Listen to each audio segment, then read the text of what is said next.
Welcome to our lesson on projectile motion, a fundamental concept in physics describing the path of an object launched into the air. A projectile is any object in flight after being launched, like a baseball, where air resistance is often negligible. For such objects, gravity is the primary force, causing constant downward acceleration. We define our coordinate system with the x-axis horizontal and the positive y-axis pointing vertically upward. In this system, acceleration due to gravity is a gaucho GJ, meaning no horizontal acceleration. The value of g is approximately 9.8 meters per second squared, a crucial constant. Consider a projectile launched with an initial velocity v0 at an angle θ0 with respect to the horizontal x-axis. To analyze the motion, we resolve the initial velocity into its horizontal and vertical components. The horizontal component, vx0, equals v0 cosine θ0. The vertical component, vy0, equals v0 sine θ0.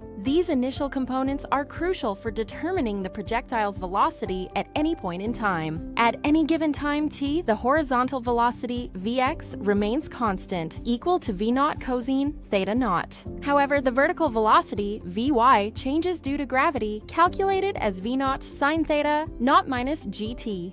Now let's determine the coordinates of the projectile over time, assuming it starts from the origin. The horizontal position, x, at time t is simply the horizontal velocity multiplied by time, x traverse t. The vertical position, y, is more complex, accounting for initial vertical velocity and gravitational acceleration. It's given by y taperciec in t minus 1/2 g squared.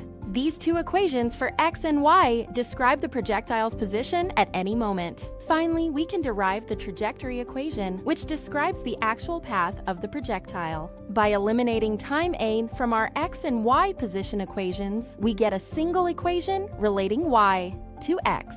First, we solve the x equation for t, which gives us t das x.